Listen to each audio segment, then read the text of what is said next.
Corrían los años del PRI hegemónico y el delegado del partido llegó a Monterrey, Nuevo León, con todo el poder.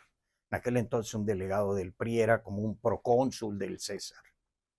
Y se hospedó en el hotel tradicional de entonces, en el Hotel Ancira, famous the world over. Y en menos de una semana, los escándalos del personaje eran mayúsculos, inconmensurables. Borracheras, gritos, balazos, prostitutas, peleas, gente desnuda corriendo por los pasillos del hotel, denuncias públicas y hasta las señoras de la alta sociedad regando con agua bendita los rincones del hotel. Fue cuando lo oí por primera vez y lo oí de voz de un panista, diputado él, que le dijo a mi papá: el PRI va a perder el poder no por el uso, sino por el abuso. Eran los años 60 y el personaje ahí siguió. El PRI no podía aceptar que se había equivocado. El PRI no podía aceptar que tuviese esos trogloditas. El PRI no podía aceptar que estaba mal, así que ahí lo dejaron, no obstante el gran daño que estaba haciendo a las campañas en curso. Y el señor se creció, lo habían solidificado en el poder. Pues muchos años después, y en otro estado, el Le Monde le preguntó al gobernador de Guerrero, Rubén Figueroa Figueroa el Viejo: gobernador, ¿cómo le gustaría morir? Y dijo con la panza inflada y la 45 al cinto: me gustaría morir con unas pantaletas rosas bien cansadas de mujer sobre la cara. Y con esa imagen entramos a la crisis económica de los 80.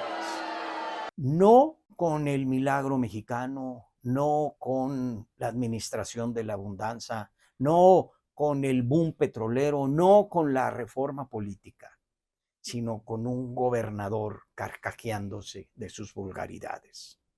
Y claro, tiempo después, la profecía se cumplió y el PRI perdió el poder, no por su uso, por su abuso. Y hoy nos toca atestiguar otro tipo de abusos. Miren ustedes, no habían pasado ni siquiera 20 minutos de que la Sala Superior del Poder Judicial de la Federación había resuelto el problema de la sobrerepresentación, consumando el fraude a la Constitución y el robo del 20% de las curules en el Congreso de la Unión, cuando Morena y el Verde volaron por los aires las maromas jurídicas y las piruetas teóricas que hicieron valer en la indignidad personal y profesional los magistrados que votaron a favor de ello, y las torturas que hicieron a la ley, a la razón y al decoro. Maromas, indignidades y torturas que, por cierto, comparten con los magistrados que también votaron a favor de la sobrerepresentación. Y antes de que se cumplieran 20 minutos de haber dictado la sentencia y ese atraco judicial y político, el Verde le regresó 15 senadores a Morena.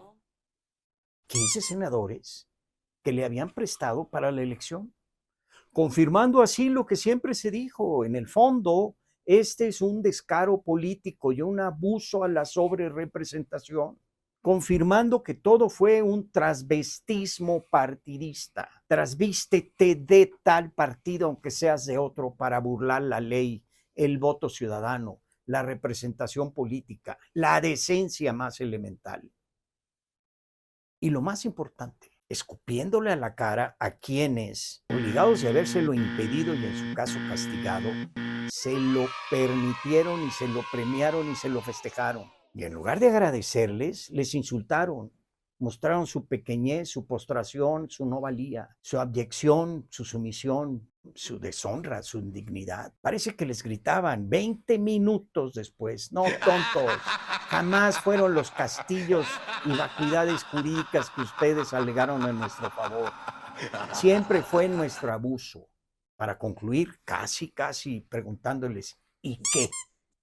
Y ahora los insignes magistrados y consejeros electorales pasaron de héroes a tontos útiles, a burócratas sumisos, a voraces personajes. Y lo peor es que se lo hicieron inclusive aún antes de instalar la sesión preparatoria del Congreso, aún antes de iniciar el nuevo gobierno.